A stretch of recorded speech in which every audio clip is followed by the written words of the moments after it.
Sup Shredders, my name is Logan aka Spiderhands and welcome to an SP Reviews where today we have ourselves a track off of an album titled Poor Historian by an act named Sentinel Events, and the song is titled Narcissist Cicatrix. And if we switch over to here, we have ourselves the album on the screen on Spotify.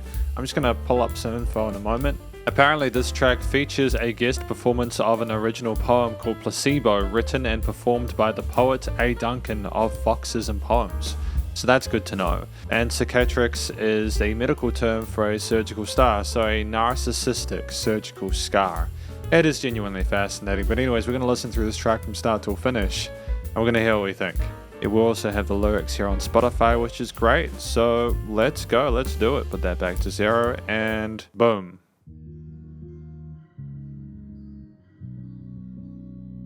I'm liking the really subtle arpeggios immediately. Got a twitch in my eye for some reason. Memories, daydreams, and secrets.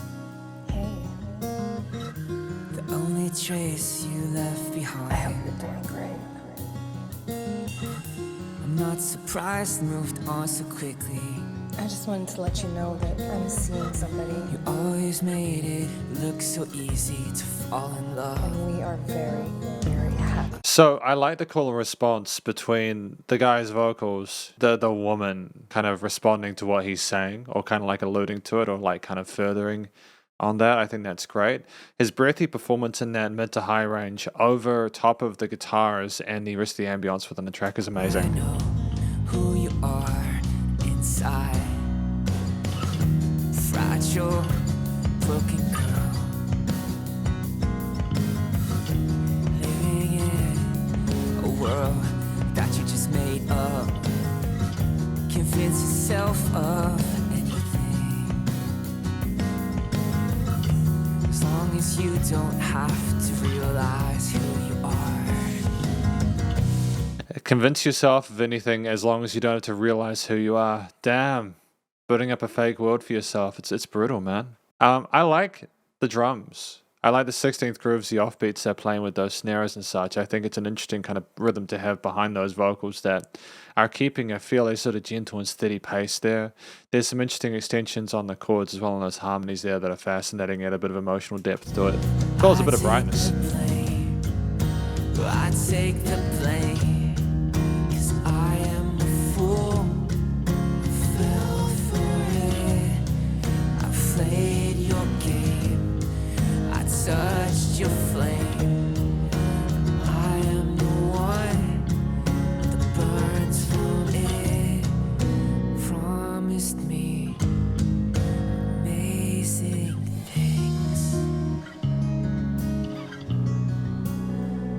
but you were a fraud. Great dynamic range to this. I'm loving the changes in energy levels throughout. Playing it back in my mind's eye. I know I ignored all of the signs. I'm not surprised, move on so easy. You always seemed so desperate not to be alone. I know who you are inside. The only thing I'd say at this point is I'd like a bit more oomph to these hook sections, or these bigger parts. We have the double tracked vocals here, we have the more sort of intense mid-rangey guitar sections. I think maybe like a different texture, like a bit of overdrive or distortion here would be great. I know it's overdone, I know it's a little bit cliched, but it does work to just kind of add a little bit further distinction and kind of, you know, pizzazz to it. No narcissist. You're the type I can't resist. I fell in love with the words you spoke to me. Blinded by my desire for something meaningful. I take the flame. I take the flame. 'Cause I am the fool. I fell for it. I love these upper octave harmonies as well. You know, it's beautiful. It's really beautiful. We're mourning the consequences of our actions, but at the same time, Played your game. That's kind of soothing. I touch the blade. Now I'm a victim with a scar to prove it. You promised me amazing things.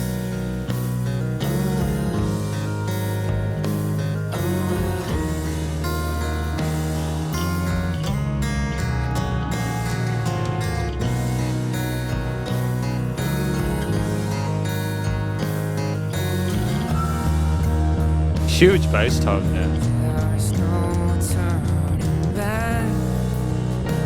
There's nothing left to destroy. I was just a game, just a fix, just a toy. Made you feel better. Distracted you, I filled the void, and you ruined me. Glad it worked out for you. Great job bringing in the piano here. At the halfway point of a track that is 6 minutes, would you believe it? Because it definitely has not felt. You have mistaken me for a dispensary, doling desire with sterile measure, and also the palliative prescription therein. A feminine formulation of encapsulated adoration, a synthetic genesis of long legs and gaping lips, quiet, obedient until needed for relief. The remedy for ennui, the poetic antidote for remote loneliness. You would have me be provisioned in precise increments, restrained to veins that lead away from the arrhythmia that plagues, never intersecting with arteries or genuine reciprocity. You would swallow me in therapeutic doses only, until convinced of a cure more convenient with less intense side effects, such as pleasure or happiness, preferring instead the deadened libido tended to by placebo. This song just blew me away.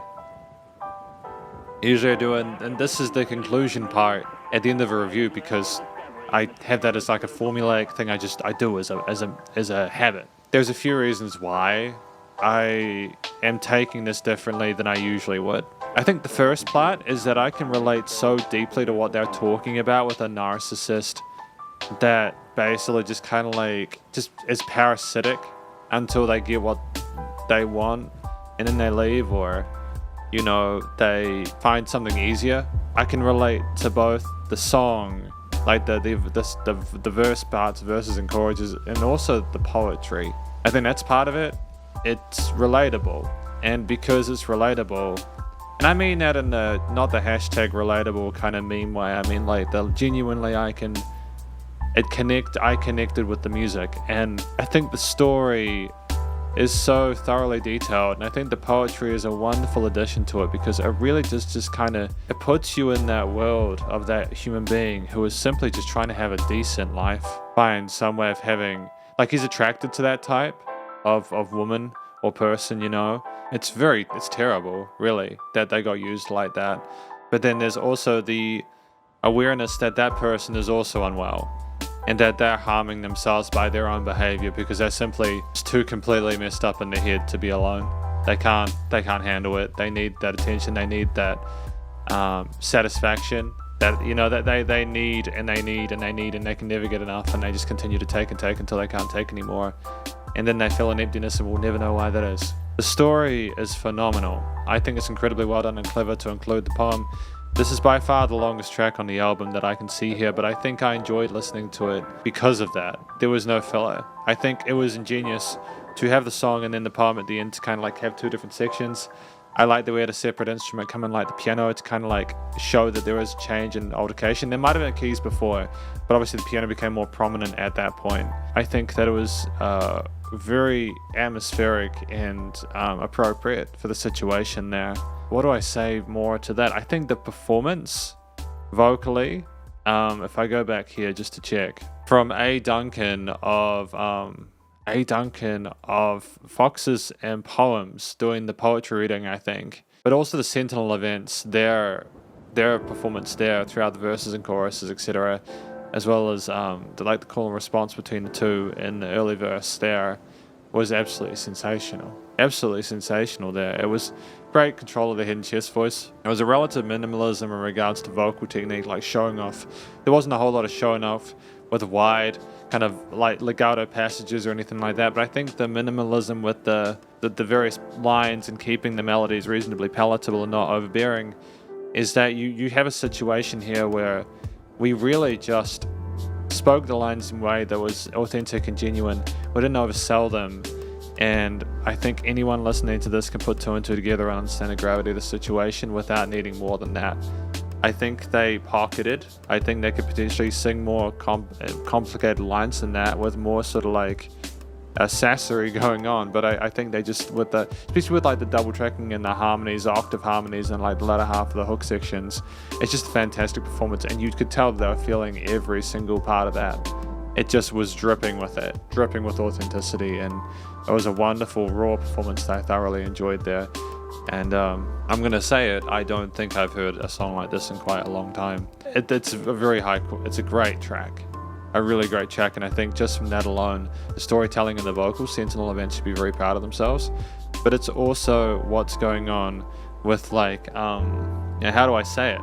It's what's going on with the theme itself, like the guitar lines, the steel strings, with the bass and the drums, and then the piano coming in later on. There weren't a whole lot of overlapping elements that were meant to overwhelm listeners, because the point of the track was, of course, what we had going on with Historian and all that. But at the same time, I think that we had just the right amount in there to kind of keep the listener interested, to sort of the theme spoke of an emotional turmoil that was beautiful, as if they were drawn to it like a moth to a flame, but also that there was a sadness with the fact that they felt like they could never escape that intoxication. That's what the theme sounded like to me, with the way the guitars were playing those single string parts, with the way the bass just kind of sat down low end, kind of trudging as a foundation, and the drums as well, providing a little bit of sort of like intricacy there, just to kind of like spice the track up in composition, but never too much to seem as if it was propelling the person forward. It always seemed like it was a meditative experience and like an introspective thing, looking back on someone and trying to sort of figure out themselves and find a way to both love them and hate them, if that makes sense. I think I also liked the fact that I think it was emotionally complex, not only because of the lyrics, but what I forgot to mention is that the singer also takes responsibility for their part in it, which I think is it's heartwarming, dude. Because you get so many people that are like one way or the other. Either that person's bad or I'm bad. There's very little mid-ground there, but that self-awareness is phenomenal, and it does come through within the track, both in the vocals and also in this. I just think it's great to have the piano behind the poem as like an ending motif, as a kind of summation of everything we had before, just to kind of add a little bit of sort of like sophistication to that last part. It's great. So yeah, I think the theme worked well with the vocals told the story well, and so everything is basically pretty well connected. There's not a note out of place here. It's a great song from the compositional perspective alone, but also just the studio recording, mixing and mastering, like I was really happy with it. I think that the vocals were nice and present in the mix, and you could hear both singers and poetry tellers do their thing nice and cleanly. The guitars had an interesting mid-range resonance to some of the layers, and others were very kind of bright and shimmery, which I appreciated. There was a nice difference between the textures, which made sense from like a production perspective. That's just my cat, by the way. That's my cat there, if you're wondering why there's suddenly a tail in the frame. She doesn't usually hop on my knee during reviews, but apparently that's what we're doing today. So I think that, yeah, the guitars were handled well. They were nicely filled and EQ'd, and they were nice and wide in the stereo field as well, so things were surrounding you in the headphones. I think that the bass guitar, when it did come in, had a nice bit of grit to it, a little bit of distortion, a bit of gain to it. But I still think it was nicely balanced there tonally and worked well to kind of illustrate the beauty of it. The drums were nicely notched as well. They didn't cut into the mix too much, but they kept the groove going, and they did have presence in there as well without being too overbearing. And at the piano, the leveling for that was great as well, and everything else. We might have had some other synth pads, there's still little bits of fancy stuff going on there, but those are the main ingredients. And I think that the combination of that with the mistiness of the reverb and delay changes some of the vocal parts, as well as the staging of stuff in the frequency spectrum with the various octave parts, made for a very full sounding mix. There were no issues with the leveling. I think there was like sufficient dynamic range. There were parts where the track just stopped or kind of came up, etc. There's plenty of range within the performance. I think overall what we had here was a track which was professionally or commercial grade. And in addition to that, we also had a situation where it was nice and loud without pumping. So it sounds, it's a full package basically. I would recommend anyone watching this to listen to the track without me interrupting it. But this is basically my review of this track by an acclaimed Sentinel Events, titled Narcissist Cicatrix, off of their album Poor Historian, and hopefully you enjoyed it. If you did, please do go show them some love via the various social medias and a Spotify page, and stay cool and stay safe, and please remember to support your local musicians and artists at this point in time, as either hell more than ever with all the crazy stuff going on in the world, and I will catch you in the next review. Spiderhands out.